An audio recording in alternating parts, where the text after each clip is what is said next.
ഇപ്പോൾ ഇന്ന് VS ഇല്ലാത്തൊരു സമയത്താണ് പെരുപ്പൻകോട് മുരളിയെ പോലെയുള്ള ഒരു വ്യക്തി ഈ കാര്യങ്ങളെ 96-ലെ മാരാരിക്കുളം തെരഞ്ഞെടുപ്പുമായി ബന്ധപ്പെട്ട് അതിൽ പാർട്ടി VSനെതിരെ നടത്തിയ പാർട്ടിയിൽ ഒരു വിഭാഗം നടത്തിയ നീക്കങ്ങൾ സംബന്ധിച്ച് അത്ഭുതമൂറി പോയി താൻ അതിൻ്റെ പിന്നിൽ കളിച്ചവരാരാണ് എന്ന് ഫ്രാൻസിസിൻ്റെ വാക്കുകളിൽ നിന്നൊക്കെ കേട്ടപ്പോൾ എന്നടക്കമുള്ള കാര്യങ്ങൾ പറയുന്നു. പിന്നീട് ക്യാപിറ്റൽ പണിഷ്മെൻറ്റുമായി ബന്ധപ്പെട്ട് അത് പറഞ്ഞ ആ യുവ നേതാവിൻ്റെ വാക്കുകൾ അത് കേട്ട വ്യക്തിയാണ് താൻ. മാത്രമല്ല ആ പരാമർശം നടത്തുമ്പോൾ ആ വേദിയിൽ ഉണ്ടായിരുന്ന CPM നേതാക്കൾ, പ്രധാനപ്പെട്ട ഇന്നത്തെ തലയെടുപ്പുള്ള നേതാക്കളൊക്കെ അത് ആസ്വദിക്കുകയായിരുന്നു എന്നുകൂടി പെരുപ്പൻകോട് മുരളി പറയുമ്പോൾ ആ വാക്കുകളെ സംബന്ധിച്ച് എന്താണ് ശ്രീ ജയശങ്കറിന് തോന്നുന്നത്?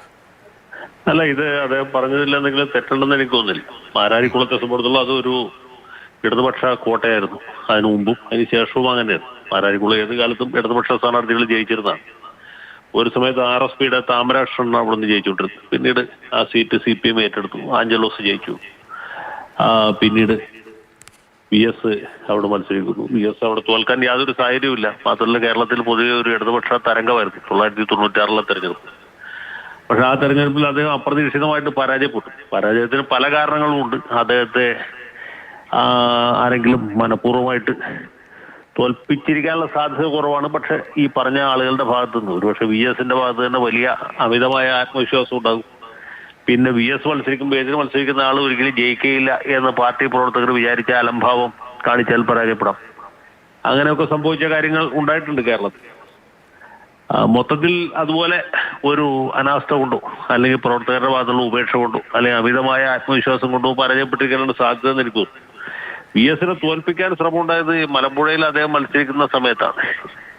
മലമ്പുഴയിൽ അദ്ദേഹത്തെ തോൽപ്പിക്കുന്നതിന് നമ്മുടെ നാട്ടിൽ കുപ്രസിദ്ധനായ ഒരു അധികാര ദല്ലാൾ, അയാൾ വലിയൊരു അബ്കാരിയും കൂടിയാണ്, വലിയ തോതിൽ ഫണ്ട് സമാഹരിച്ച് അവിടെ പ്രവർത്തനം നടത്തി. ഒരു തവണ പുള്ളി സഹായിച്ചത് ഇയാളെ നമ്മുടെ മരിച്ചുപോയ സതീശൻ പാച്ചേനിയാണ്. പിന്നീട് BJPയുടെ കൃഷ്ണകുമാറിനെയാണ്.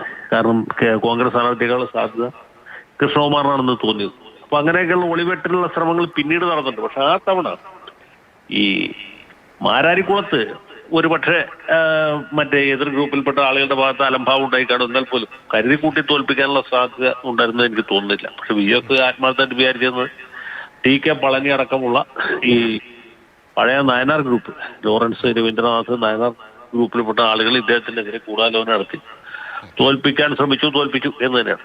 PJ ഫ്രാൻസിസ് പലതവണ തെരഞ്ഞെടുപ്പിൽ അതിനു മുമ്പ് അതിന് ശേഷം തോറ്റുള്ള ആളാണ്. പക്ഷെ എന്നാൽ പോലും പലതവണ തോറ്റ ആൾക്ക് ഒരു തവണ ജയിക്കാൻ പാടില്ല എന്ന് നമുക്ക് പറയാവുന്നില്ല.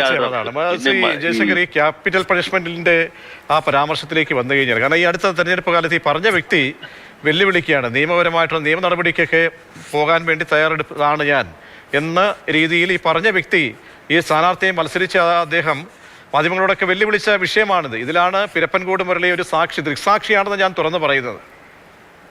അല്ല, അത് ഉണ്ടായ സാധനം തന്നെ തീരെ കപോല കല്പിതമായിട്ടൊരു കഥയൊന്നുമല്ല. ആ ദിവസങ്ങളിൽ തന്നെ ഇതുമായി ബന്ധപ്പെട്ട വാർത്തകൾ ഉണ്ടായതാണ്. ഞാൻ അതിനോട് വളരെ രൂക്ഷമായി പ്രതികരിച്ചാൽ എന്റെ പ്രതികരണം ഇപ്പോഴും സാമൂഹ്യ മാധ്യമങ്ങളിൽ യൂട്യൂബിലടക്കം ലഭ്യമാണ്.